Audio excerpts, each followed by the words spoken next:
फैलाओ अपने हाथों को, थैंक यू जीसस, और ऊंची आवाज में हालेलुया बोलो जरा, ऊंची जितनी ताकत है गले में, हालेलुया ऊंची आवाज में, और तारीफ करो खुदाबंद की, ऊंची ऊंची ऊंची तारीफ करते हुए खुदा बाप,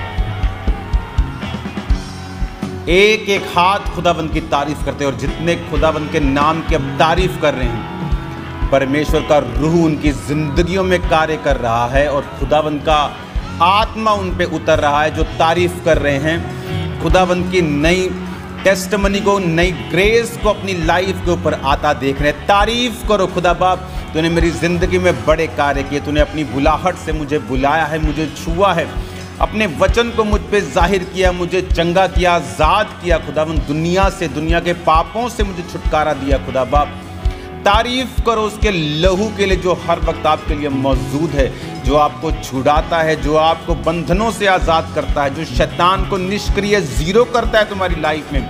तारीफ करो खुदाबंद के कोड़ों के लिए कि उसके कोड़े खाने से हम चंगे हुए। तारीफ करो खुदाबंद के सब उन कामों के लिए जो क्रूस पर उसने खत्म किए, उसने सिर पर कांटों का ताज डाला, उसके लिए तारीफ करो। जितनी ताकत है हाथों में, जितनी ताकत है, आंखों को बंद कर लो और तारीफ करो जोर जोर से खुदाबंद के नाम की। वो तेरा चरवाहा तुझे घटी ना होने देगा, तेरी सारी जरूरतों को वो स्वर्गीय भंडारों से पूरा करने जा रहा है। तारीफ करो, वो तुम्हें आत्मा से भरने जा रहा है, वो आत्मा जो संसार जिसे ग्रहण नहीं करता, वो आत्मा जिसे संसार देख नहीं सकता, वो आत्मा जो खुदा का है, वो तुम्हें उसने दिया है और देने वाला है लोगों को और भी। तारीफ करो यीशु मसीह के नाम की, उस नाम के सामने सब बीमारियां घुटना टेकती हैं। तारीफ करो कि उसने आपको चुना है। तारीफ करो जोर से खुदाबंद के नाम की तारीफ करते हुए, हालेलुया हालेलुया हालेलुया हालेलुया। उसकी बेदारी के लिए जो हमने पंजाब में और इंडिया में देखी, उसके सब कामों के लिए तारीफ करते हैं खुदा बाप। हम तारीफ करते हैं खुदाबंद तेरे सारे कामों के लिए जो तू हमारी जिंदगियों में भी कर रहा है खुदाबंद। प्रभु यीशु मसीह तेरे नाम को हम ऊंचा करते हैं खुदाबंद। आज जितने लोग चर्च में, ब्रांचेस में, ऑनलाइन मौजूद हैं, यीशु मसीह नासरी के नाम से बरकत को पाएं, विश्वास उनका बढ़े और वो बड़े कार्य कर सकें। ऐसे संपूर्ण विश्वास तक वो पहुंचे कि पहाड़ों को हटा सकें। मेरे पिता का आत्मा तुम्हारी जिंदगी में कार्य करे, उसका उद्धार तुम्हारे परिवारों में कार्य करे, कुछ भी सेम न रहे जो तुम्हारे साथ जुड़ा हुआ है, और मेरा परमेश्वर महानता की ओर तुम्हारी अगुवाई करे और तुम कभी सेम न रहो। पूरी कलीसिया ऊंची आवाज में 3 बार बोले आमीन। ऊंची ऊंची ऊंची आवाज में आमीन आमीन, ऊंची आवाज में thank you Jesus, hallelujah. Church में आपसे कुछ ही मीटर्स की दूरी पर मौजूद हूँ, यहाँ तक कि आप जब आमीन बोल रहे हैं तो मुझे इस प्रेयर माउंटेन पे, इस स्पेशल रूम में जहाँ से हम टीचिंग्स को देते हैं और प्रेयर्स करते हैं, वहाँ से मैं मौजूद हूँ। याद रखो, प्रेयर माउंटेन्स जो एक प्रार्थना का स्थान है, ये वो दर्शन है जो परमेश्वर ने मुझे सालों पहले दिया था कि एक ऐसा स्थान तू बनाएगा, मैं तुझे दूंगा जो सिर्फ प्रार्थना के लिए होगा, जहाँ सिर्फ प्रार्थनाएं होंगी, दिन रात प्रार्थनाएं होंगी और लोग उसके नीचे शरण पाएंगे और छुटकारा पाएंगे। ये परमेश्वर का दिया हुआ प्रेयर माउंटेन, मेरा प्रार्थना का कमरा यहाँ से कुछ कदमों की दूरी पे है। मैं आपको सुन पा रहा हूँ, आपके आमीन को सुन पा रहा हूँ, और मैं खुदा का धन्यवाद करता हूँ कि आज उसने इस अनॉइंटेड जगह से मुझे आपको वचन देने का प्रिविलेज दिया। मेरा विश्वास है आज जितने लोग इस वचन को सुनेंगे वो सेम न रहेंगे, और खुदावंद का आत्मा आपसे बात करेगा और आप नए साल में एंटर होंगे एक नई बरकत के साथ, और कोई फेलियर, कोई बैड न्यूज़ आपका हिस्सा ना होगी, और आप नेक्स्ट लेवल पे जाएंगे यीशु मसीह के नाम में। आमीन। ऊंचा ये आशीष हमारी है चर्च। ऊंची आवाज में आमीन। आपका आमीन ऊंचा होगा तो मुझे सुनेगा। Hallelujah. God bless you all. खुदावन आपको बरकत दे। बैठ जाओ सब जन, अपनी सीट पर बैठ जाओ, अपनी बाइबल को लो, प्रभु से बात करो, और इस तरीके से बात करो कि आप अकेले इस बैठे हैं आप भीड़ को मत समझें, आप अकेले बैठे हैं और खुदा से कह रहे हैं, खुदावन आज तेरा आत्मा मुझसे बात करे, तेरा वचन आज मेरे अंदर मैं ग्रहण कर पाऊं और 100 गुना फलों को लाऊं, क्योंकि यही आपकी इच्छा है। प्रभु यीशु मसीह के नाम में आमीन। बाइबल कहती है, परमेश्वर ने कहा, तूने मुझे नहीं चुना परंतु मैंने तुझे चुना और ठहराया कि तू फल ला सके। हालेलुया। आज जब आप इस वचन को सुन रहे हैं तो इस बात को आपने बड़े ध्यान से समझना है कि परमेश्वर की ये विल है कि आप फलों को लेके आए और आपका फल जो है वो बना रहे। वो फल क्या हैं? वो शारीरिक आशीष भी हैं, आत्मिक आशीष भी है, परमेश्वर में पवित्रताई से चलना भी है और फोकस से चलना भी है।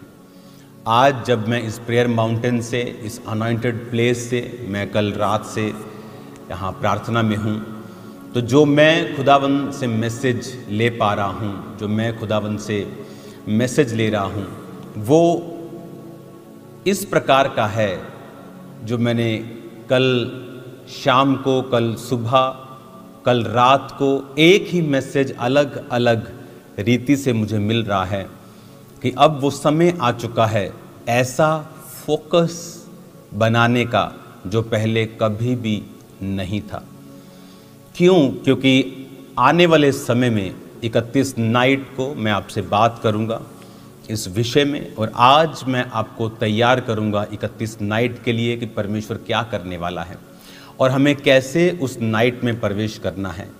हमें ये बात समझनी है कि आदम और हवा को प्राइमरली जो उसका प्राइम पर्पस था वो था परमेश्वर के साथ समय बिताना, उसकी हुजूरी में रहना। अब जब आप 31 नाइट को, दुनिया कहाँ होती है? दुनिया अपने टीवी के सामने होती है, दुनिया क्लब्स में होती है, दुनिया पहाड़ों पे घूमने गई होती है और वो वहाँ पर अपने समय को बिताते हैं और ये भूल जाते हैं कि हमें प्रभु की उपस्थिति में रहने के लिए ही बनाया गया है। और हम भूल जाते हैं, आज जब लोग मेरी लाइफ को देखते हैं, मेरी मैरिड लाइफ को देखते हैं, मिनिस्ट्री को देखते हैं, तो उन्हें ये नहीं मालूम कि मैंने हर एक चीज़ में परमेश्वर को, उसके वचन को प्रथम रखा है। मेरी मैरिज में खुदावंद के सॉन्ग्स बजाए गए, एक भी शैतानी चीज़ को फॉलो नहीं किया गया, चाहे वो कितने भी सालों से क्यों नहीं चलती आ रही थी परिवार में, क्योंकि मैं ये चाहता था कि मैं परमेश्वर को प्रथम रखूं और परमेश्वर मेरे साथ हो। और इसीलिए वो रिजल्ट्स फिर जब दिखता है तो लोग कहते हैं कि हमें भी ऐसा रिजल्ट चाहिए। 31 नाइट को हम परमेश्वर की उपस्थिति में होंगे। 31 नाइट के बाद जब 1 तारीख होगी, आपका पहला निवाला चर्च की ओर से होगा, जो स्वीट हम खाएंगे। आपने बहुत सी गवाहियाँ सुनी होंगी। आप सुनते हैं कि मैं पिछली 25 दिसंबर की मीटिंग में आया था, हमारे इतने सालों से बेबी नहीं था, 2 रसौलियाँ थी, डॉक्टर ने ये बोल दिया था, डॉक्टर ने ये बोल दिया था, मेडिसिन खाई, IVF फेल हो गए, IUI करवाए, सब कुछ किया लेकिन कुछ भी असर नहीं। लेकिन आपने 25 को बोला था कि नेक्स्ट 25 में आप अपने बेबी के साथ आएंगे। और जब मैं यहाँ से गई तो जनवरी में मैं प्रेग्नेंट थी। 31 की मीटिंग्स में आपने सुना होगा कि एक औरत बड़ी रसौली के साथ अब चर्च में बैठी थी और उसे ये मालूम भी नहीं था, क्योंकि 31 नाइट को आप पर अकेले अकेले के साथ वो प्रार्थना होगी उस शॉल से जो मैं यहाँ रखता हूँ अपने प्रेयर माउंटेन के, अपने प्रेयर रूम में। उन शॉल से आप पर प्रार्थना होती है और उन शॉल्स के ऊपर पहले मैं खुदावंद की प्रेजेंस में रहता हूँ और उन शॉल से फिर जब परमेश्वर की प्रेजेंस उन पे होती है, वो आपको उनसे छुआ जाता है। और फिर वो सिस्टर बोली कि मुझे बिलीव नहीं हो रहा, क्योंकि वो रसौली छोटी नहीं थी। कई बार हम सुनते हैं 50 mm, 70-50 mm, 80 mm, 100, तो वो इतनी रसौली होती, 50-100 mm इतनी हो जाएगी। लेकिन इतनी बड़ी रसौलियाँ एक बच्चे के सिर की तरह, इतनी बड़ी बड़ी। और खुदावंद ने 31 की मीटिंग में जब रुमाल उसको जब शॉल छुआया गया तो उसको मालूम नहीं था कि ऐसा होगा। लेकिन जब वापस आई 1 महीने बाद उसने बताया कि परमेश्वर ने किस तरह से उसको छुआ, और रसौलियाँ किस तरह से टूट कर उसके कितने दिन तक बाहर आती रहीं और पूरी तरह से परमेश्वर ने उसको मिरेकल के द्वारा क्लीन किया। क्योंकि परमेश्वर आपके फेथ का ऑनर करता है। जब हम दुनिया को देखते हैं, किसका दिल नहीं करता जाओ और घूमो और एंजॉय करो, डांस करो। लेकिन कई बार जो शरीर को अच्छा लगता है, हो सकता है वो सही ना हो।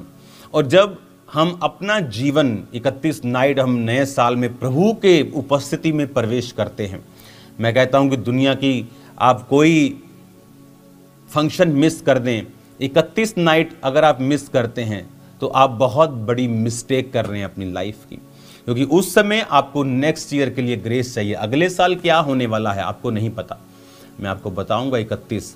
अगला साल कोई बहुत लोगों के लिए अच्छा साल नहीं है, लेकिन जो मसीह लोग हैं इसीलिए उनको बुलाया जाता है कि हमें तैयारी करनी है उन चैलेंजेस के लिए जो अगले साल हैं। और फिर जब हम पहले से तैयारी कर लेते हैं, मान लीजिए आपका शरीर आज 10 किलो का डंबल उठा सकता है, लेकिन फ्यूचर में वो 15 किलो का हो जाएगा और आप तैयारी ना करें। लेकिन अगर आप तैयारी करके अपने शरीर को इतना मजबूत बना लें कि आप 20 किलो का भी उठा सकते हैं, तो 15 किलो भी आपको हल्का लगता है। तो अंधेरा कम होने वाला नहीं है, अंधेरा कम होने वाला नहीं है, मैं आपको बता रहा हूँ। जो दुनिया में पाप बढ़ रहे हैं, अंधेरा कम नहीं, लेकिन परमेश्वर हमें तैयार करता है कि हम उन चैलेंजेस को ऐसे चुटकियों में पार कर ले और परमेश्वर के नाम की हम महिमा कर सकें। हालेलुया।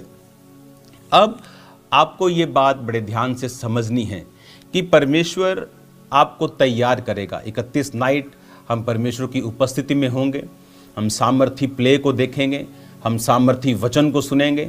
जो बात परमेश्वर ने 2025 के लिए मुझसे की है, हम उसे भविष्यवाणियों को, उन सब चीज़ों को सुनेंगे कि परमेश्वर क्या कहता है 2025 के लिए, कैसे हमें बचना है, कैसे हमें आगे बढ़ना है, क्या परमेश्वर का प्लान है, क्या वो चाहता है। दुनिया में जो इंडिया में हो रहा है वो क्यों हो रहा है।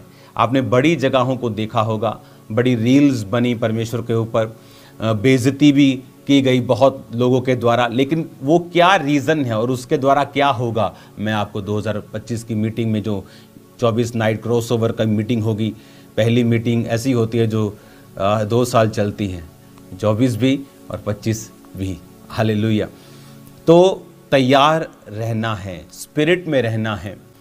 वो ऐसा टाइम नहीं है कि आप देखें ठंड है तो आप अपने बच्चों को मीटिंग में ना लाएं, वो ऐसा समय नहीं है। वो समय है कि आपके बुजुर्ग, आपके बच्चे, आपके लोग, आपके लव्ड वन सब चर्च में होने चाहिए, प्रार्थना में होने चाहिए।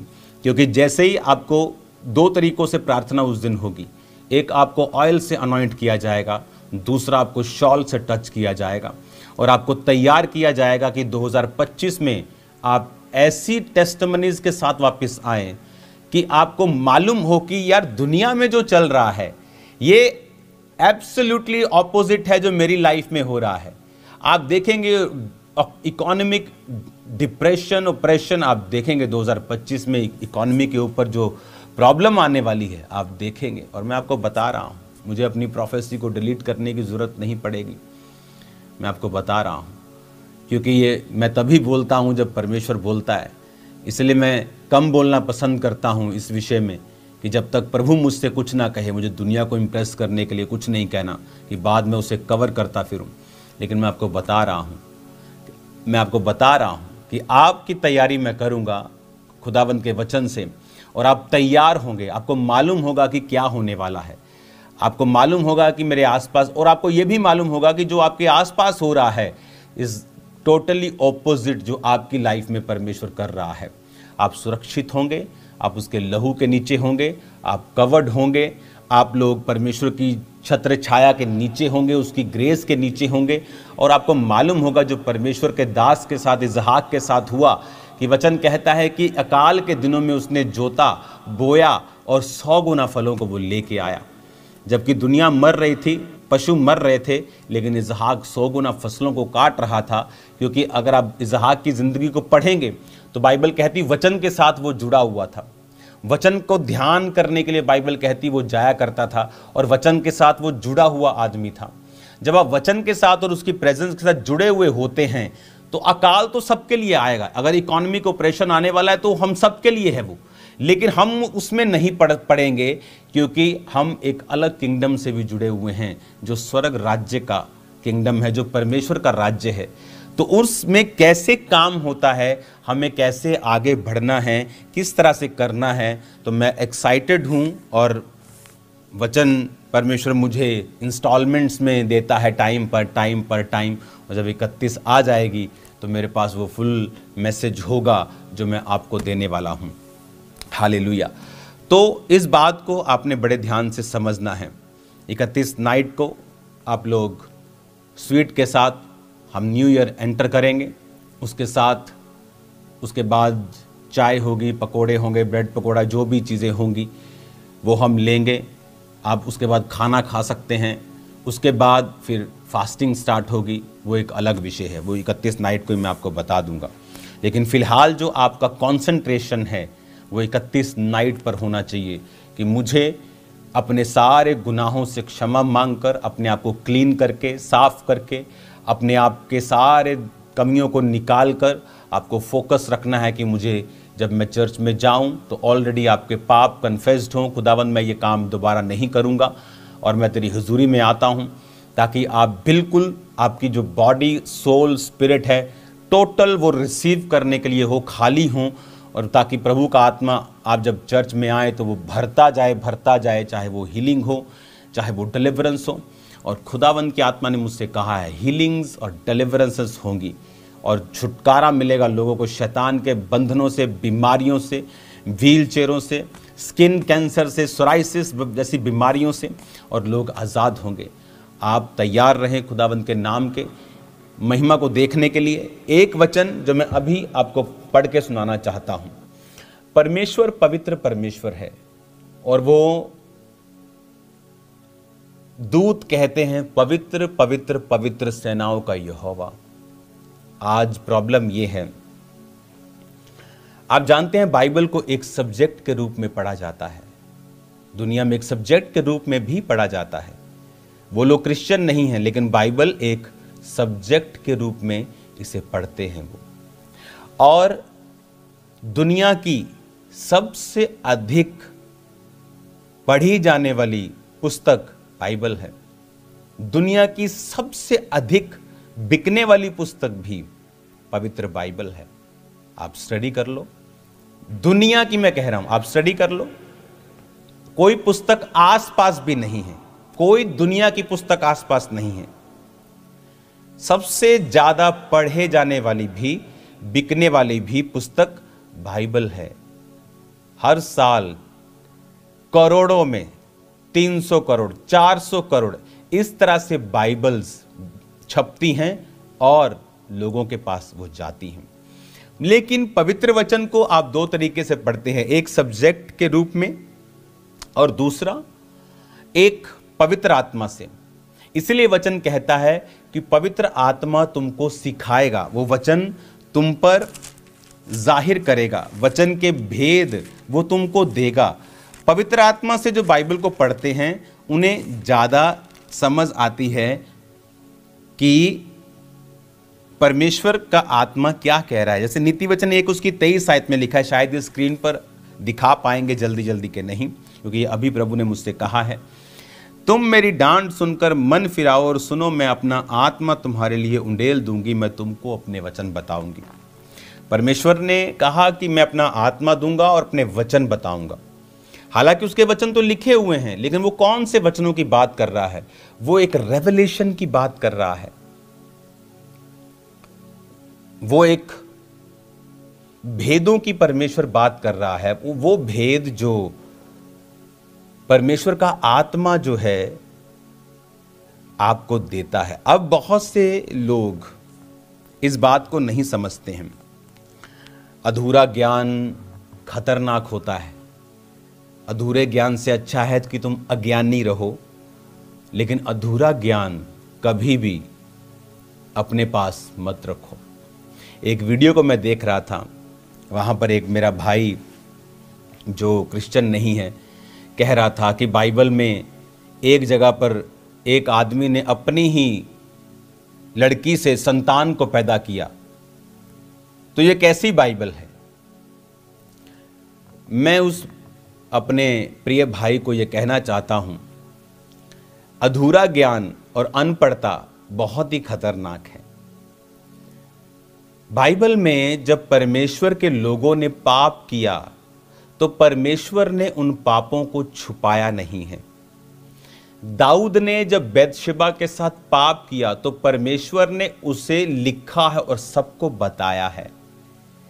परमेश्वर ने फिर यह भी बताया है कि बैतशेबा के साथ जब उसने पाप किया और प्रभु ने उसको माफ भी कर दिया, but the consequences of that sin, उस पाप का जो असर था उसे उसने खत्म नहीं किया। दाऊद का परिवार बहुत अच्छा चल रहा था, लेकिन उस पाप के बाद दाऊद के घराने में भी तलवार चली, क्योंकि वो तलवार उसने बैतशेबा के पति को मरवाने के लिए इस्तेमाल की थी। क्योंकि उसका पति सेना में था, तो दाऊद ने अपने सेनापति को कहा कि इसके पति को ऐसी जगह पे रखना युद्ध में जहां से मर जाए, खतरनाक जगह पे रखना इसको जहां सबसे ज़्यादा खतरा है। तो वो मर गया, तो दाऊद ने उसको अपनी पत्नी बना लिया, उसकी पत्नी को। अब जब नातान नबी आया और उसने उसके दुखों को, उसके पाप को बताया, और दाऊद ने कहा प्रभु मुझे माफ़ करे, तो नातान ने कहा प्रभु तुझे माफ़ करता है, लेकिन पाप का कॉन्सिक्वेंस क्या था, पाप का असर क्या था कि दाऊद के अपने बेटे तलवारों से मारे गए। हालांकि वो राजकुमार थे, लेकिन परमेश्वर ने बुद्धि को पकड़ लिया, विरोध करने लगे। वो सारी जो मिसमैनेजमेंट थी वो दाऊद के पाप की वजह से थी। दाऊद को फिर उन्हीं पहाड़ों पर जहां वो शाऊल से बचता फिरता था, नंगे पांव भागता था, उन्हीं पहाड़ों पर राजा बनने के बाद भी उसे भागना पड़ा, अगर आप बाइबल को ध्यान से पढ़ेंगे तो। और बाइबल कहती लोग उसे श्रापित करने लगे, ओछा कहने लगे, उसको कहने लगे तूने शाऊल को मारा इसलिए खुदा का क्रोध तुझ पे आया है। तो दाऊद ने कहा इनको कुछ मत कहना, क्योंकि जो कुछ भी मेरे साथ हुआ है वो मेरी ही कमी के कारण हुआ है। हालेलुया। अब जब ऐसे लोग जो अनपढ़ हैं, बाइबल को नहीं समझते, जस्ट एक सब्जेक्ट की तरह पढ़ के आपको वीडियो पे आ जाते हैं, उसको मैं समझाना चाहता हूं। लूत वो व्यक्ति था जब सदोम अमोरा नाश हुए तो लूत, उसकी पत्नी, उसकी बेटियां और उसके दामाद को उसने कहा आओ हम चलें, क्योंकि दूत इसको नाश करने वाले हैं। तो जब उसके दामाद जो थे वो उस बात को नहीं समझे, क्योंकि वो पापी जाति में रहते थे, उसने मजाक उड़ाया कि चल भाग यहां से। तो लूत निकला, उसकी पत्नी निकली, उसकी बेटियां निकली। तो प्रभु के दूतों ने कहा था पीछे मुड़ के मत देखना। लूत की पत्नी ने पीछे देखा, नमक का खंबा बन गई, रह गया लूत और उसकी 2 बेटियां। जब उनकी बेटियों ने देखा कि कोई संसार का मनुष्य नहीं है जो बच्चा पैदा हो सके हमसे, तो उसने अपने बाप को शराब पिला के बच्चों को पैदा किया। ये पाप था।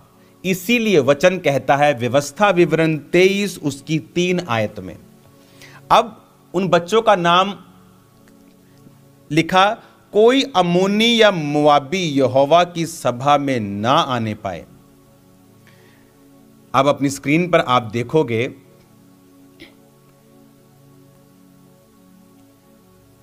कोई अम्मोनी, अब उसका एक बेटा था मोआब, उसका नाम था मोआब। उसका एक बेटा, दूसरी औरत जो दूसरा पैदा हुआ, उसका नाम था अम्मोन।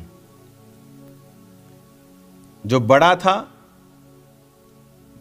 मोआब, अम्मोन, ये लूत की बेटी से पैदा हुए थे। अब पाप तो हो गया, तो ये कोई परमेश्वर ने एक्सेप्ट थोड़ी किया इसको। परमेश्वर ने क्या कहा, सुनो उसका न्याय। कहता कोई अम्मोनी या मुआबी यहोवा की सभा में ना आने पाए। यहोवा कहता, परमेश्वर कहता, ये जो पापी जाति है, ये जो तुम्हारे व्यभिचार से पैदा हुई है, कहता मेरी सभा में ये ना आने पाए। कहता किंतु 10 पीढ़ी तक उसके वंश का कोई भी यहोवा की सभा में ना आने पाए। 10 पीढ़ी तक। लूत की बेटियों से जो पैदा हुए मोआब और अम्मोन, खुदा कहता इनकी 10 पीढ़ियां, इसका बेटा, उसका बेटा, उसका बेटा, उसका बेटा, उसका बेटा, पोता पड़, grand grand grand grand son, उसका 10 पीढ़ियों तक ये मुझे अपनी शक्ल ना दिखाए। इतना नफरत करता है परमेश्वर पाप से। वो तुम्हारी तरह नहीं है कि थोड़े से पैसे में बिक गए और बाइबल की खिलाफत शुरू कर दी।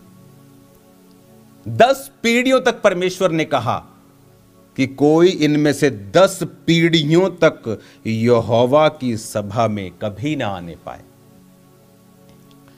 और अगर आप बाइबल को ध्यान से पढ़ेंगे, मोआबी और अम्मोनियों को परमेश्वर ने इज़राइल के द्वारा दंडित भी किया, इनको मारा भी, क्योंकि पुराने नियम में मार काट चलती थी।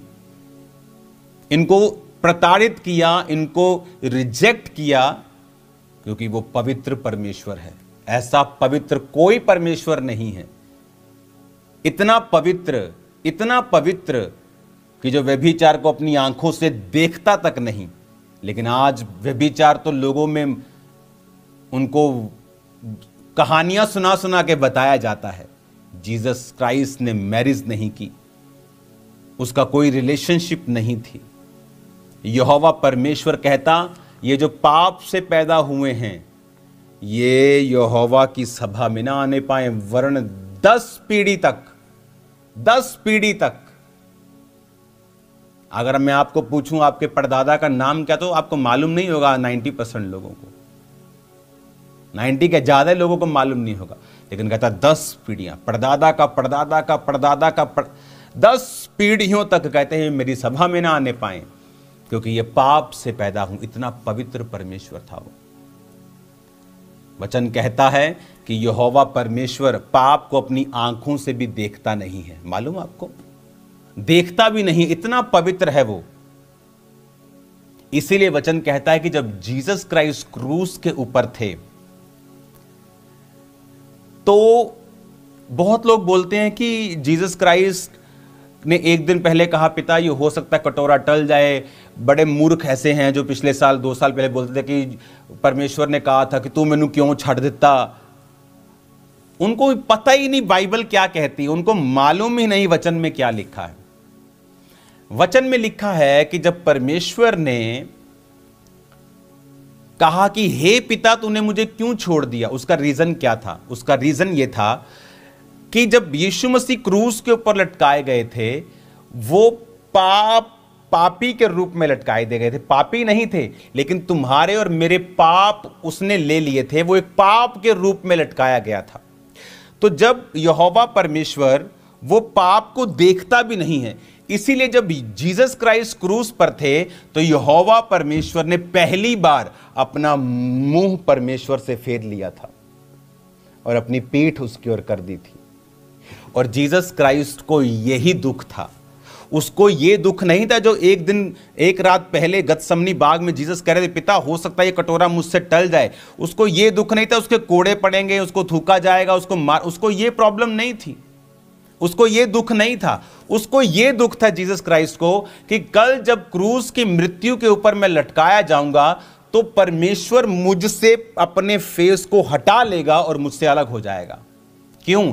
क्योंकि यहोवा परमेश्वर इतना पवित्र है कि वो पाप को अगर कोई पाप कर रहा है वो देखता भी नहीं। अच्छा तूने पाप किया। बाइबल कहती है जब अब्राहम को दूतों ने कहा कि सदोम और मोरा की चिल्लाहट बड़ी बढ़ गई है, यहोवा, उसमें से एक यहोवा था, 3 दूत थे, उसमें से एक परमेश्वर था। परमेश्वर ने कहा अब मैं देखूंगा कि क्या ये जो चिल्लाहट मेरे कानों में पड़ी है क्या ये सही है, कि अब आप मेरी बात समझ रहे कि नहीं? यानी जब वो कर रहे थे तो परमेश्वर को न्यूज मालूम चलता है, लेकिन वो इतना पवित्र है कि वो पाप होते हुए देखता भी नहीं है। तो तुम मूर्ख और अनपढ़ और गवार कैसे कह सकते हो कि बाइबल में ये पाप हुआ? अरे आगे पढ़, अरे पीछे पढ़ मूर्ख, आगे पढ़, पीछे पढ़, ऊपर नीचे पढ़ कि परमेश्वर कितना पवित्र है। इतना पवित्र है तेरी सोच से बाहर है, तू समझ भी नहीं पाएगा, सारी उम्र लगा रहेगा तो जब तक तू परमेश्वर के नीचे नहीं आएगा और पवित्र आत्मा पे विश्वास करके वचन परमेश्वर से कहेगा नहीं मुझे समझा। देखो वचन में ही लिखा है, अगर आप देखेंगे फिर से व्यवस्था विवरण 23 आयत को हम पढ़ेंगे। व्यवस्था विवरण 23 आयत को हम पढ़ेंगे और हम एक और वचन को निकालेंगे, क्योंकि बाइबल को पवित्र आत्मा के द्वारा समझना यह बहुत इंपॉर्टेंट है। हालेलुया।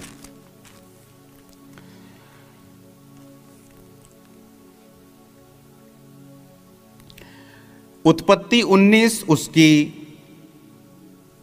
36 आयत में लिखा है, इस प्रकार से लूत की दोनों बेटियां उसके पिता से गर्भवती हुई, एक पुत्र जनी, बड़ी पुत्र जनी उसका नाम मुआब रखा, वह मुआब नामक जाति का मूल पिता हुआ। छोटी पुत्र जनी उसका नाम बेनम्मी रखा, जो अम्मोनियों का पिता हुआ। अब हम आएंगे फिर से कि ये था पाप का समय और अब था न्याय का समय। अब वो न्याय हमने पढ़ा, व्यवस्था विवरण की आयत को हम फिर से पढ़ेंगे।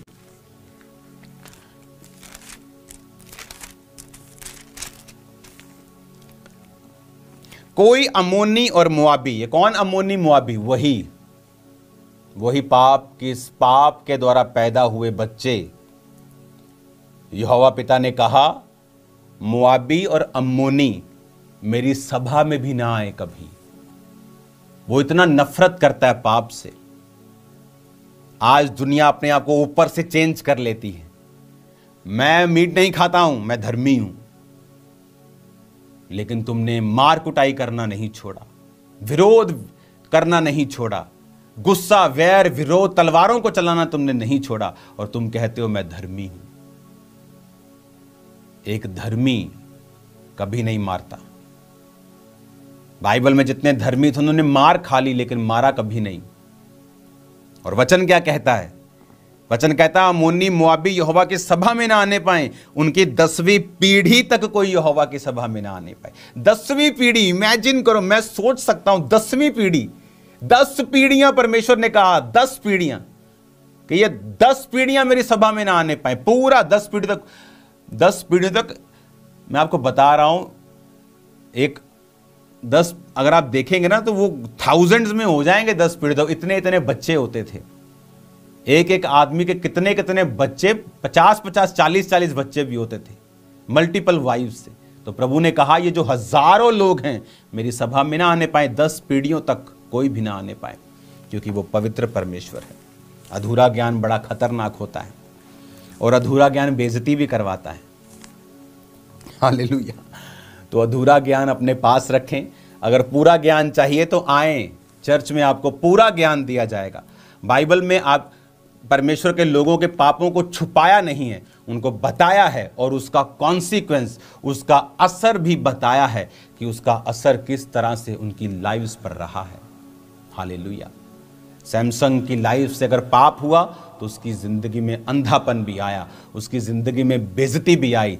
वो दुश्मन जो उससे थर-थर कांपता था, उस पर उसने कब्जा किया। रीज़न दुश्मन की ताकत नहीं थी, उसका पाप था जो सैमसंग के द्वारा उसकी ज़िंदगी में, सैमसंग ने अपनी ज़िंदगी में किया। हालेलुया। तो बड़े ध्यान से हमें समझने की ज़रूरत है कि जीसस क्राइस्ट जब क्रूस के ऊपर थे तो पिता ने अपने मुंह को फेर लिया और जीसस ने कहा यही बात से मुझे डर लगता था, यही बात मैं नहीं चाहता था मेरे साथ हो। तो जीसस ने कहा हे पिता तूने मुझे क्यों छोड़ दिया। हालेलुया। एली एली लमा शक्तनी, तूने मुझे क्यों छोड़ दिया। यही बात के लिए जीसस क्राइस्ट गतसमनी बाग में पिता के सामने 3 बार गए थे और कहा था पिता हो सकता तो ये कटोरा टल जाए, क्योंकि जीसस के लिए ये सबसे बड़ी दुख की बात थी कि उस परमेश्वर उसको छोड़ देगा कुछ समय के लिए, क्योंकि वो पाप को देखता तक नहीं है। तो अपने एक लौते बेटे को जिसको वो हर वक्त देखता था, उसने अपने एक लौते बेटे से अपनी निगाह को फेर लिया था और जीसस ने कहा था हे पिता तूने मुझे क्यों छोड़ दिया, हे मेरे परमेश्वर तूने मुझे क्यों छोड़ दिया। हालेलुया। यही दुख था परमेश्वर को। कोड़ों का दुख नहीं था, उसको बाकी चीज़ों का दुख नहीं था, लेकिन उसको ये कटोरा एक्सेप्ट नहीं हो रहा था कि परमेश्वर कल मुझे छोड़ देगा, क्योंकि बाइबल कहती है वो हमारे लिए लटकाया गया। जब परमेश्वर पाप को नहीं देखता और वो अपने आप को अलग कर लेता है पापी से, तो जीसस क्राइस्ट हमारी जगह पे लटकाया गया, प्रभु से अलग हुआ, फिर मारा गया, गाड़ा गया, तीसरे दिन मुर्दों में से जी उठ के अपने ही लहू को, महायाजक जिस तरह साल में एक बार लहू बैलों बकरों का लेके जाते थे, अपने ही लहू को वो परमेश्वर के सामने लेके गया कि पिता ये ले मेरा लहू जो मैं इन सब लोगों के लिए बहाता हूं। और जो अलगताई परमेश्वर और मनुष्य में थी, परमेश्वर ने उसे खत्म कर दिया, और इसीलिए वो प्याला परमेश्वर ने पिया, अपना लहू बहाकर पिता के सामने अपना लहू वो लेके गया, और आज इसीलिए मैं और आप परमेश्वर के करीब हैं। हालेलुया। अपने हाथों को उठाओ, हम खुदावन के लहू की तारीफ करेंगे अपने हाथों को उठा के। यीशु का लहू मेरी शिफा है, तमाम रोगों की ये दवा है। यीशु का लहू मेरी शिफा है, तमाम रोगों की ये दवा है। यीशु का लहू मेरी शिफा है। अपने हाथों को उठाओ, क्वायर के साथ इस सॉन्ग को गाते हुए हम परमेश्वर की तारीफ करेंगे अपने हाथों को उठाकर। यीशु का लहू मेरी शिफा, तमाम रोगों की ये दवा। यीशु का लहू मेरी शिफा, तमाम रोगों की ये दवा। यीशु का लहू मेरी शिफा है। ये राहते दिल मेरा कफारा, शिफा ये जाए लहू का धारा। ये राहते दिल मेरा कफारा, शिफा ये जाए लहू का धारा। बहा ये सब के लिए बहा है, बहा ये सब के लिए बहा है। यीशु का लहू मेरी शिफा, तमाम रोगों की ये दवा है। यीशु का लहू मेरी शिफा है, ये दवा है। मैं जब पुकारूं ये मुझ पे आए, ये हर बवा से मुझे बचाए। जब पुकारूं ये मुझ पे आए, ये हर बवा से मुझे बचाए।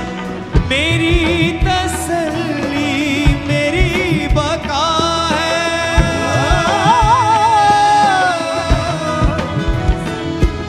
यीशु का लहू मेरी शिफा है, तमाम रोगों की ये दवा है।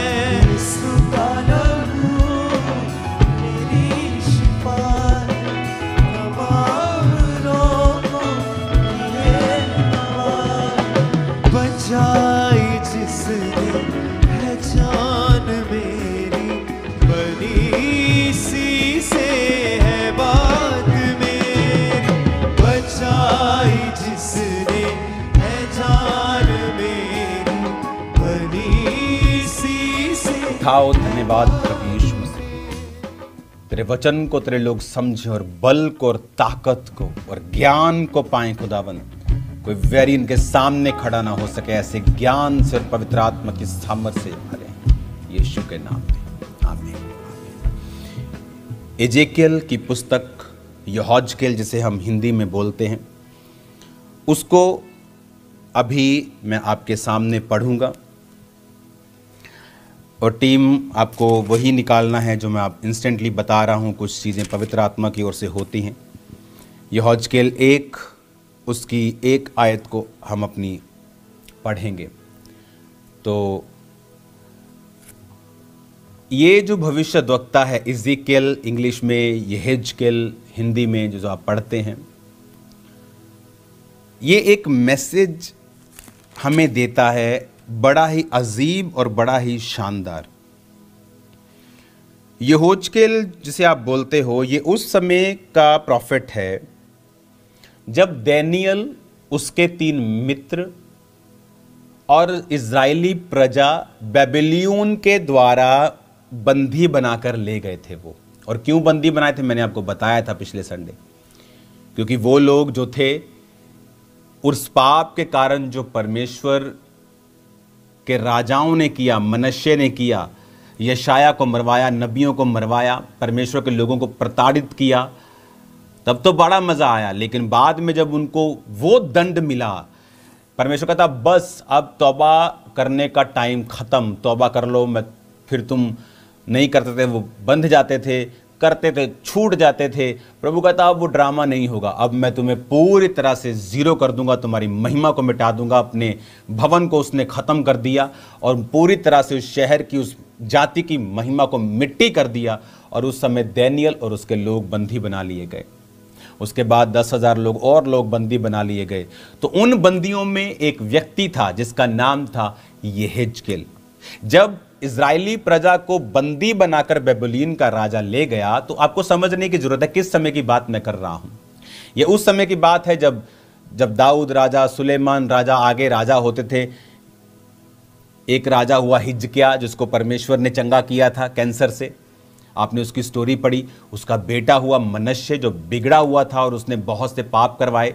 तो प्रभु ने जब मनश्शे के पापों को देखा और यशाया उसने मरवाया और 2 भाग में बंटवा दिया, यशाया को चीर दिया था, तो प्रभु ने कहा था अब बस, अब तुम्हें एक बड़ी सजा दूंगा जिसका रिपेंटेंस नहीं होगा जल्दी। तो वचन कहता है उसके बाद बेबीलोन आए और उनको बंदी बनाकर ले गए, पूरी परमेश्वर की प्रजा को वो ले गए। उन्हीं लोगों में था दानियेल, उसके 3 मित्र अबेदनगो, शद्रक, मेशक, हना, और उन्हीं में था यहेजकेल। उन्हीं में यहेजकेल था। और जब यहेजकेल की सेवकाई जब आप पढ़ते हैं, आप इसकी पुस्तक को जब पढ़ते हैं, आपको ये मालूम होना चाहिए कि जो यहेजकेल नबी था, ये उन बंदियों के साथ ही ले जाया गया था बेबीलोन में। यिर्मयाह भी इसी समय का था, इसी समय का जब दानियेल थे, यहेजकेल थे। यिर्मयाह भविष्यद्वक्ता भी उसी समय का ही ऑलमोस्ट भविष्यद्वक्ता था। तो यहेजकेल जब ले जाया गया, तो वचन में लिखा है, यहेजकेल उसकी एक आयत में 30वें वर्ष के 4थे महीने के 5वें दिन में बंदियों के बीच कबार नदी के तट पर था, तब स्वर्ग खुल गया और मैंने परमेश्वर के दर्शन पाए। यहोयाकीन राजा की बंधुआई के 5वें वर्ष के 4थे महीने के 5वें दिन को कसदियों के देश में कबार नदी के तट पर यहोवा का वचन बूजी के पुत्र यहेजकेल याजक के पास पहुंचा और यहोवा की शक्ति उसी पर वहीं प्रकट हुई। ये जो व्यक्ति था प्रभु के साथ वफादार था और ये याजकीय सेवकाई का प्रशिक्षण भी ले रहा था।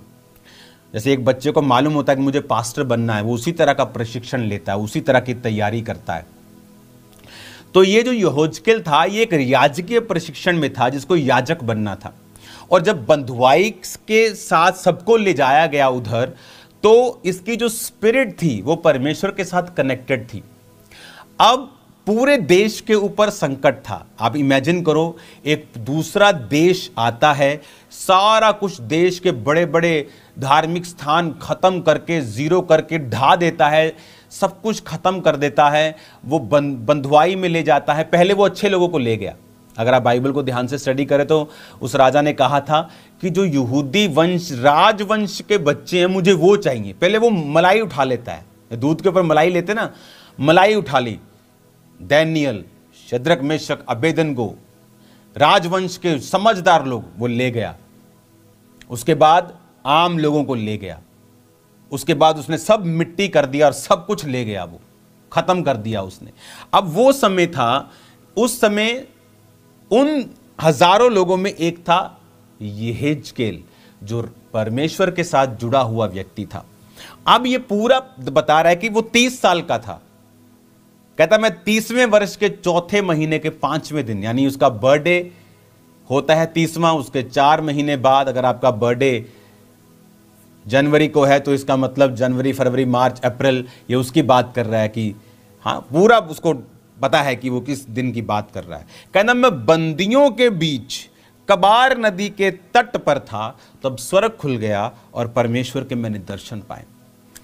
इमेजिन करो, एक ऐसी जाति के बीच में अब वो था जो बहुत ही, जिसे कहते हैं कि बहुत ही गंदा किसी के साथ जब बिहेव करना, जैसे हम सुनते हैं कि जो ब्रिटिशर्स थे, जब वो इंडिया को उन्होंने बंदी बनाया तो मज़दूरों के साथ बड़ा गंदा वो बिहेव किया। बहुत सी ऐसी स्टोरीज सुनते हैं। तो वो ऐसे मजदूरों के तरह उनके साथ बिहेव किया गया, उनको प्रताड़ित किया गया।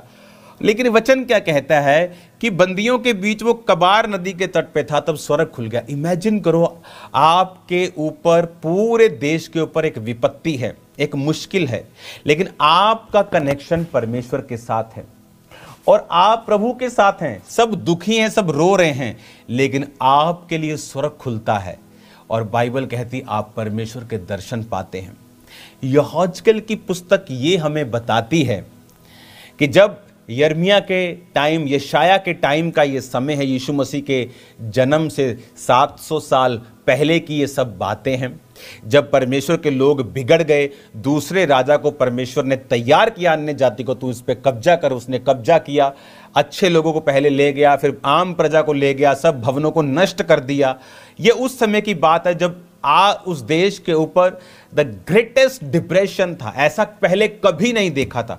प्रभु राजाओं के पाप को देखता था, उनको सजा देता था, मार देता था, नया राजा देता था, फिर वो पाप करता था, उसको मारता था, फिर अच्छा राजा आता था, फिर वो चलता था लंबा। फिर परमेश्वर कहता नहीं, अब मैं ये करूंगा ही नहीं। वो जब यशायाह को मरवाया गया, पाप बढ़ गए, बड़ी बड़ी उसने गलत काम किए, जादू टोना करने वालों को उसने देश में जगह दी, बहुत उसने भयानक पाप किए। तो प्रभु ने कहा बस, अब तुम सब ऐसी बंधुआई में जाओगे कि तुम्हारी तौबा तौबा मैं करवा दूंगा।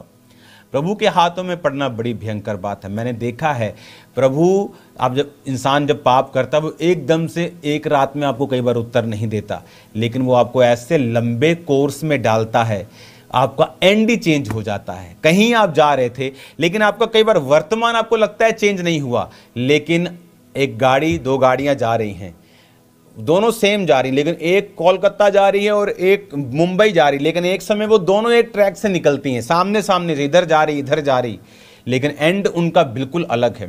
पाप का एंड बिल्कुल अलग है। वर्तमान हो सकता है कुछ देर आपको फर्क ना पड़े, क्योंकि बहुत से लोग इस गलती में पाप करते रहते हैं। उनको लगता है कि मसा पा लेते हैं, पाप करते हैं, ले हैंड कर दिया, बेच दिया, 25,000 50,000 1,00,000 पाप कर लिया लड़की के साथ, व्यभिचार। उनको ये मालूम नहीं होता कि मसा काम करेगा, गिफ्ट काम करेगा, लेकिन तुम्हारी डेस्टिनी चेंज हो चुकी है, तुम्हारी डेस्टिनेशन बदल चुकी है। वर्तमान में तुम्हें लगता है तुम्हें फर्क नहीं पड़ रहा, लेकिन वो फर्क पड़ना भी स्टार्ट हो जाएगा और तुम एंड में कहीं और ही होंगे जहां तुम नहीं होना चाहिए तुमको। और अब आपको ये इस बात समझ आएगी कि जब परमेश्वर ने इसको कहा, और बाइबल कहती है कि वो बंधुओं के बीच में था और स्वर्ग खुल गया, और उसने क्या देखा, कहता कि यहोवा की शक्ति उस पर प्रकट हुई। 3 आयत में लिखा है। अब ये आज मैं आपको ये मैसेज पूरा नहीं दूंगा, आज इसके कुछ पार्ट पर हम डिस्कशन करेंगे कि ये एक होप है, ये एक आशा है। आप इमेजिन करो कि एक पूरा देश बंधुआई में है, लेकिन एक व्यक्ति जो प्रभु के साथ जुड़ा हुआ है, वो अभी भी हेवनली विजन ले रहा है और परमेश्वर की शक्ति उस पे हो रही है, और वो परमेश्वर के साथ जुड़ के अपनी लाइफ को बेटर कर पा रहा है। कौन था? दानियेल इन्हीं बंधुओं में से था। लेकिन आपको पता है दानियेल कहां तक पहुंचा? उस देश का ऑलमोस्ट वो प्रधानमंत्री टाइप की पोस्ट पर पहुंच गया था। बाइबल में कहती थी, राजा ने कहा था तीसरा तू, दूसरा तू प्रभुता करेगा। ऐसा बड़ी पोस्ट, गृह मंत्री, बड़ी पोस्ट। कौन था दानियेल? एक बंधुआ। लेकिन ये पुस्तकें हमें क्या बताती हैं? ये पुस्तकें हमें ये बताती हैं कि कोई मैटर नहीं करता आपका परिवार कितना गरीब है, आप कैसी परिस्थिति में जन्मे हो, आप कितने भी बुरे देश में जन्मे हो। आप चले जाओ अफ्रीका में, वहां लोग मिट्टी खाने पर मजबूर हैं। आप तो अच्छे देश में हैं, आप तो खा पी रहे हैं। एशियन देशों में ऐसी प्रॉब्लम नहीं है। इंडिया में, पाकिस्तान देशों में ऐसा नहीं कि आपको खाना नहीं मिलेगा। धार्मिक स्थानों में आपको लंगर मिल जाते लोगों को, लेकिन वहाँ ऐसा नहीं है। बहुत से देशों में बहुत प्रॉब्लम्स हैं।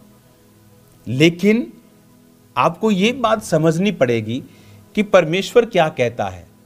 अब आपकी सिचुएशन जितनी मर्जी खराब हो, आपके आसपास जितना मर्जी इकोनॉमिक डिप्रेशन हो, मंदी आ जाए, शेयर मार्केट गिर जाए जी, फलाना गिर गया जी, कोई कमेटी लेके भाग गया जी, बिजनेस फेलियर हो गए लोगों के, कोविड आ गया जी, कुछ भी होता रहे, परमेश्वर ये मैसेज देता है इन पुस्तकों से कि अगर तुम्हारा संबंध मेरे साथ है, चाहे तुम बंधुओं के बीच में भी हो, मैं तुमको वहां से निकाल कर अलग करके तुम्हें ऊंचा करके तुम्हें ब्लेस कर दूंगा।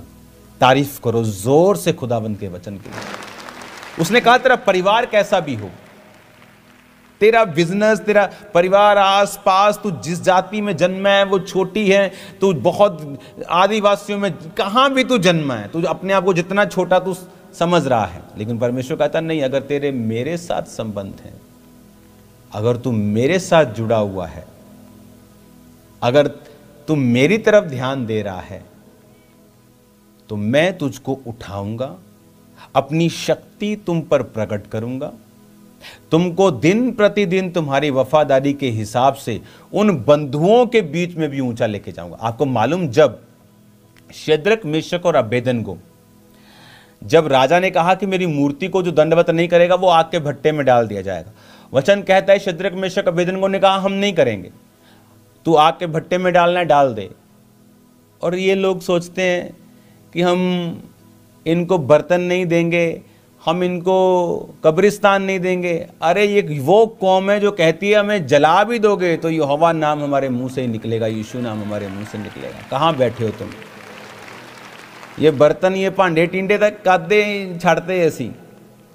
और परमेश्वर के लोगों को किसी और चीज़ की ज़रूरत नहीं है, उनको बाइबल चाहिए, सिर्फ पास्टर्स चाहिए उनको क्या चाहिए तुम्हारा? कुछ नहीं चाहिए तुम्हारा। हालेलुया। वो कहता तुम हमें भट्टे में डाल दोगे तो भी परमेश्वर बचाना होगा तो बचा लेगा, लेकिन हम तेरी मूर्ति के आगे दंडवत नहीं करेंगे। और आप मालूम क्या हुआ? जब परमेश्वर ने उनको बचाया तो वचन कहता है राजा ने उनके पदों को ऊंचा किया। आज क्यों लोगों के पद ऊंचे नहीं होते? क्यों नहीं होते? आज एक क्रिश्चियन फैमिली क्यों नहीं बढ़ रही? क्यों? क्योंकि परीक्षा के समय वो अपने हथियारों को डाल देती। कौन से हथियार? हमारे आत्मिक हथियार। बोले हो पिंड च विरोध हो गया, ओ एमएलए साहब, ओ सरपंच साहब ने विरोध करता। अरे डरो मत, ये धरती एक पॉइंट पेन के भी बिंदु, पेन है यहां पे बिंदु से भी छोटी है, यहां बिंदु इतनी बड़ी गैलेक्सी, उस बिंदु के अंदर धरती एक बिंदु की तरह है। और उस बिंदु के बिंदु का बिंदु भी आप लगा लो तो उन लोगों से डरो मत जो बिंदु का भी बिंदु नहीं है, और परमेश्वर जिसने सब कुछ बनाया है। बाइबल कहती है जब तुम प्रभु में खड़े रहोगे वो तुम्हारे पद को ऊंचा करेगा, फिर वो तुम्हें उन्हीं लोगों में बढ़ाएगा, उन्हीं लोगों में तुम्हें स्ट्रांग करेगा, और उन्हीं लोगों में तुम्हें सुरक्षित भी करेगा और तुम्हें ऊंचा भी करेगा। और यही हुआ। दानियेल अगर डर जाता कि मैं ये खाना ही पड़ेगा, चलो राजा का प्रोटोकॉल नहीं तोड़ सकते, तो कभी भी वो उस जगह पे ना पहुंचता। लेकिन वचन कहता उसने किसी प्रोटोकॉल की परवाह नहीं की, किसी बंदे की परवाह नहीं की। उसने कहा मैं वही करूंगा जो वचन कहता, बाइबल कहती है। और क्या हुआ? दानियेल का पद ऊंचा होता गया। हर परीक्षा के बाद पद ऊंचा हुआ। शेरों की मांद में डालने के बाद पद ऊंचा हुआ। जब किसी राजा के सामने हाथ से लिखे हुए अक्षर आए तो उसने कहा कि कौन समझा सकता है? दानियेल समझा सकता है। उसका पद ऊंचा हुआ। वो उनके पद ऊंचे होते गए। बंधुआई देश में भी परमेश्वर उनको कहां लेके गया? इमेजिन करो, कहां था यूसुफ? मिस्र देश में। मिस्र देश के लोग चरवाहों से नफरत करते थे। आपको मालूम? नफरत, आई हेट इट, मैं नफरत करता हूं इससे।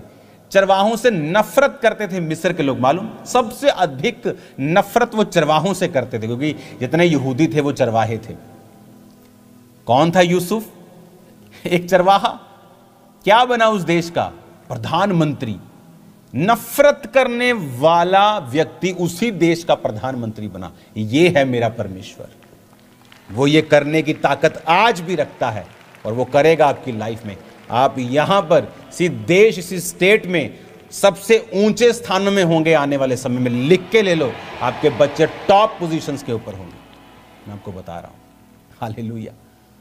अड़े रहो और खड़े रहो परमेश्वर में, मान करो परमेश्वर के ऊपर, प्राउड करो कि हम खुदा को मानते हैं। वो जीवित परमेश्वर है, किसी का बुरा नहीं करता, किसी को श्रापित नहीं करता। अगर आज ये धर्म की लड़ाई होती तो जितनी रील्स परमेश्वर के खिलाफ बनी है, कितनों के गले कट जाते। अगर जीसस क्राइस्ट के लिए लोग अपनी जान दे सकते हैं, हजारों मिशनरीज हैं जिन्होंने बिहार में जान दी है। बिहार को मिशनरियों की कब्रगाह कहा गया है, पता है।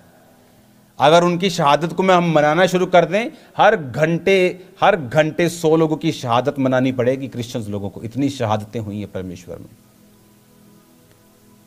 तो लोग जब मजाक उड़ाते तो उनको, अगर ये धर्म हो तो उनको मार काट दिया जाए। अगर वो शहादत दे सकते हैं परमेश्वर के लिए, तो किसी को मार के जेल में जाना उनके लिए कितनी बड़ी बात होगी। लेकिन वचन कहता है, अपने दुश्मन से प्यार कर, अपने सताने वालों के लिए प्रार्थना कर, उनको आशीष दे, क्योंकि तू आशीष देने के लिए बुलाया गया। हालेलुया। अगर ये लोग सुसमाचार के लिए अपनी जान दे सकते हैं। इंडिया के पास एक आइलैंड है, वहां पे वो किसी को जाने नहीं देते। वो एक गोरा गया वहां पे कि मैं इनको सुसमाचार दूंगा, बाहर से मार दिया उन्होंने, तीर मार मार। कोई हेलीकॉप्टर चल जाए, हेलीकॉप्टर पे तीर मार मार देते, सरकार भी उनके पास नहीं जाती। वो चला गया वहां। अगर वो उनको सुसमाचार देने के लिए अपनी जान दे सकता है, तो जो यीशु मसीह की खिलाफत करते हैं, उसके बारे में बुरी रील बनाते, उनको मारने में कितनी प्रॉब्लम होगी उनको। अगर वो मर सकते हैं तो मारने में क्या दिक्कत है उनको? मार के बाद क्या कर दे, जेल कर देंगे, उनको क्या प्रॉब्लम। लेकिन वचन क्या कहता है, इसीलिए जीसस क्राइस्ट के लोग हाथ नहीं उठाते, क्योंकि हमारा परमेश्वर जिंदा है। जब वो गर्दन मरोड़ेगा, तुम भागे आओगे चर्च में, डोंट वरी। हालेलुया। उसने मेरी भी मरोड़ी थी तो मेरे को मालूम है वो मरोड़ता है गर्दने, और फिर भगाता है आदमी को। फिर आदमी भूल जाता है वो कहाँ से है, कि कहाँ से है। फिर आदमी सोचता है, वो फलाने के पास चला जाऊँ मैं, वो डॉक्टर बड़ा सियाना है, वो जगह बड़ी सियानी है। फिर मैं सब जगहों पे गया, सब डॉक्टरों के पास गया, न्यूरोलॉजिस्ट, सब बड़े बड़े न केंद्र, सब जगह गया। फिर कहीं जब इलाज नहीं हुआ, तब घुटने टेक के खुदा के पास आके छुटकारा मिला। तो अब मैं आपके सामने उसी खुदा की बातें कर रहा हूँ, जिस खुदा को मैं बुरा भला बोलता था। तो ये परमेश्वर है मेरा और आपका। हालेलुया। तो मैं आपको ये बात बताना चाहता हूं कि आप इतनी वर्स्ट कंडीशन में नहीं हैं। जितनी वर्स्ट, जितनी बुरी, जितनी खराब, सबसे खराब कंडीशन में ये दानियेल, शद्रक, मेशक, अबेदनगो, यहेजकेल, जितने ये वर्स्ट कंडीशन में थे, और फिर भी प्रभु ने इन्हें ऊंचा किया। इसका मतलब आपकी बैकग्राउंड मायने नहीं रखती। आप गरीब परिवार से हों, छोटे परिवार से हों, अनपढ़ परिवार से हों, आप गरीब, बीमार, कहीं से भी नीचे से नीचे आप चले जाओ, धरती के तल से आप हों, मायने नहीं करता। मायने ये करता है कि क्या आप परमेश्वर के वचन पर चलने के लिए तैयार हैं। क्या देखो, 10,000 लोग नदी के कबार, नदी के तट में बंदियों के बीच में हैं, मजदूरों को रखा हुआ वहां, सब क्वार्टर्स बने हुए मजदूरों के, पूरी नदी के तट के ऊपर। और उन 1000 लोगों के बीच में एक यहेजकेल है, जो याजकीय प्रशिक्षण, याजक बनने के लिए परमेश्वर के सामने है, पूरा उसको प्रशिक्षण है, वो याजक है। हाँ, और वो परमेश्वर के साथ जुड़ा हुआ है। सब मजदूरों के बीच में एक यहोजकेल नाम का मजदूर भी है। दुनिया के लिए वो मजदूर है, लेकिन प्रभु के लिए वो भविष्यद्वक्ता है, याजक है, और प्रभु उससे बात कर रहा है। 10,000 लोग दुखी हैं, लेकिन वो परमेश्वर का काम, उसको परमेश्वर बता रहा है क्या करना है। और दानियेल, शद्रक, मेशक, अबेदनगो, यहेजकेल, इनको परमेश्वर ने ऊंचा किया, क्योंकि कोई मायने नहीं करता। प्रभु मैसेज देता है, तुम कितने भी वर्स्ट कंडीशन में क्यों नहीं हो, अगर तुमने मेरे साथ अपने संबंधों को जोड़ लिया, तो मैं तुम्हारी लाइफ को चेंज कर दूंगा। हालेलुया।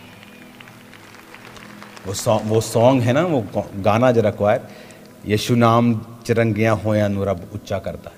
हाँ, यीशु नाम चिरंगिया होया नू रब उच्चा करदा है, यीशु नाम चिरंगिया होया नू रब उच्चा करदा है। वो सॉन्ग गाना क्वायर, अपने हाथों को उठाओ सब जन खड़े होकर इस सॉन्ग को हम गाएं। जग फिक्का लगदा ए, यसु रंग विच रंगिया होया नू जग फिक्का लगदा ए, यसु रंग विच रंगिया होया नू जग फिक्का लगदा ए। वचन प्यारा शहद नालों मिठा लगदा है ओदा वचन प्यारा शहद नालों मिठा लगदा है यसु रंग विच रंगिया होया नू जग फिक्का लगदा है रंग विच रंगिया होया नू जग फिक्का लगदा है पाखरू विच रंगिया होया नू जग फिक्का लगदा है पाखरू विच रंगिया होया नू जग फिक्का लगदा है ओदा वचन प्यारा शहद नालों मिठा लगदा है ओदा वचन प्यारा शहद नालों मिठा लगदा है ओदा वचन प्यारा शहद नालों मिठा लगदा है ओदा वचन प्यारा शहद नालों मिठा लगदा है पाखरू विच रंगिया होया नू जग फिक्का लगदा है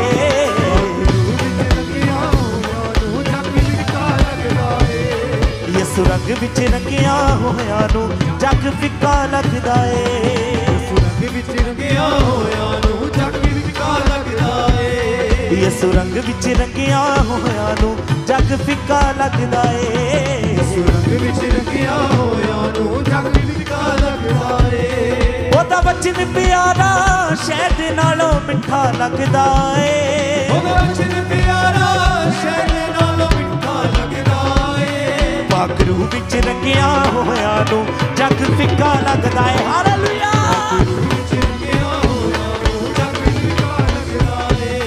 यसु रंग विच रंगिया होया नू जग फिक्का लगदा है यसु रंग विच रंगिया होया नू जग फिक्का लगदा है जिदे वाली यहोवा होवे तां दा दुश्मन केड़ा है जिदे वाली यहोवा होवे तां दुश्मन केड़ा है होवे दाऊद दे वांगू बालिक परिमान वडेरा है होवे दाऊद दे वांगू बालिक परिमान वडेरा ओदे मूहरे खड़ा गोलियत भी बड़ा निक्का लगदा है ओदे मूहरे खड़ा गोलियत भी बड़ा निक्का लगदा है यसु रंग विच रंगिया होया नू जग फिक्का लगदा है यसु रंग विच रंगिया होया नू जग फिक्का लगदा है ओदा वचन प्यारा शहद नालों मिठा लगदा है ओदा वचन प्यारा शहद नालों मिठा लगदा है ओदा वचन प्यारा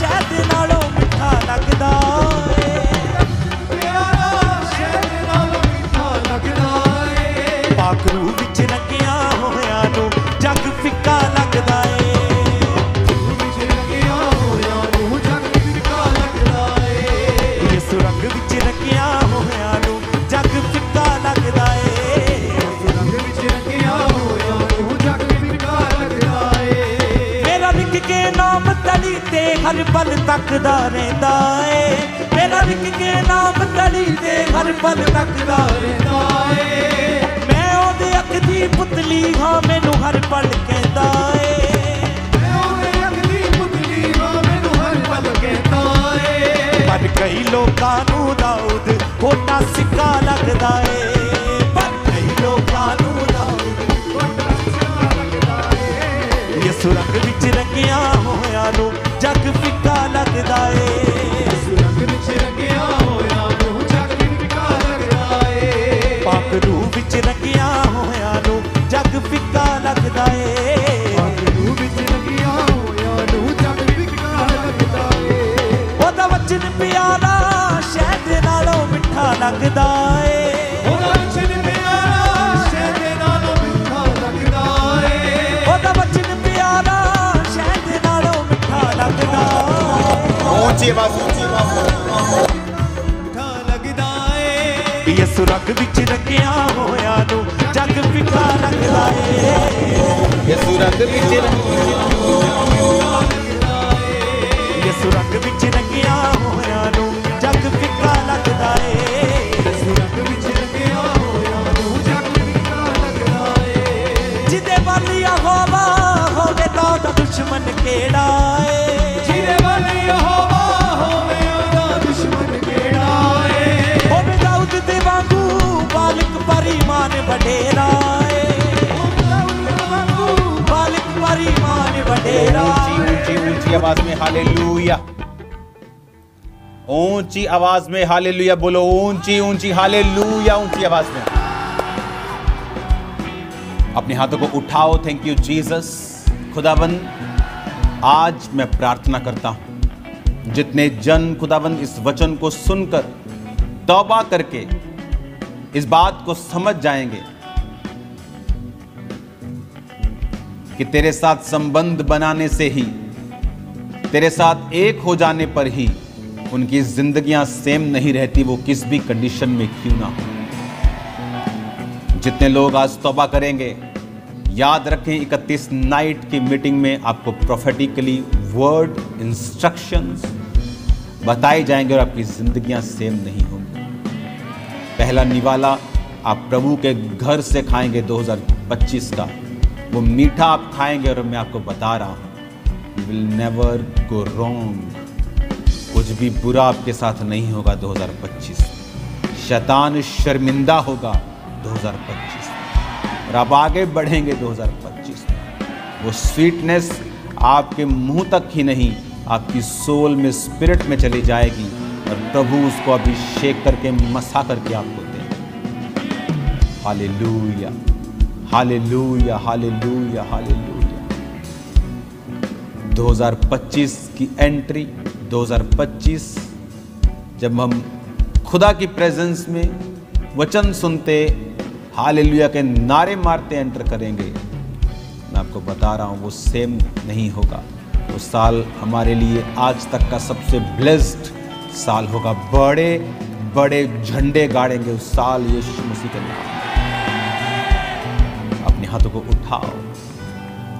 31 नाइट को जल्दी आना, क्योंकि बाद में आप लड़ाई मत करना वॉलंटियर से, क्योंकि 3 हॉल तैयार होंगे। जो बड़ा मेन हॉल है, बिग हॉल, उसके बाद जो अब तक इमरजेंसी सेक्शन था वो, और एक क्रिकेट ग्राउंड, फुल ग्राउंड, जिसे नया हीलिंग हॉल के रूप में कन्वर्ट किया जाएगा। 3 हॉल होंगे, लेकिन आपको जल्दी आना है ताकि आपकी जगह, अगर आप चाहते हैं मुझे मेन हॉल में बैठना है, बाद में आपको लड़ना नहीं है।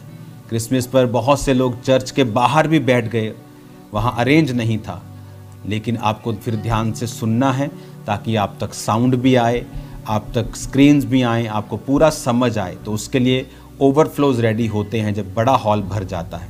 हालांकि बड़ा हॉल लाखों लोगों का है, लेकिन भरने के बाद फिर आपको ओवरफ्लो में ही बैठना है ताकि आपको सब समझ आए। मेन हॉल के में बैठने के चक्कर में आपको बाहर सड़क तक नहीं चले जाना कि आप तक साउंड स्क्रीन्स ना पहुँचे। तो इन इंस्ट्रक्शंस को फॉलो करना है, क्योंकि आप चर्च में इसलिए हैं कि जो आपको सिखाया जाता है आप उसे समझ पाएँ, जो दिखाया जाता है आप उसे देखें अच्छी तरह से, ताकि कंप्लीट मैसेज आपकी स्पिरिट में जाए।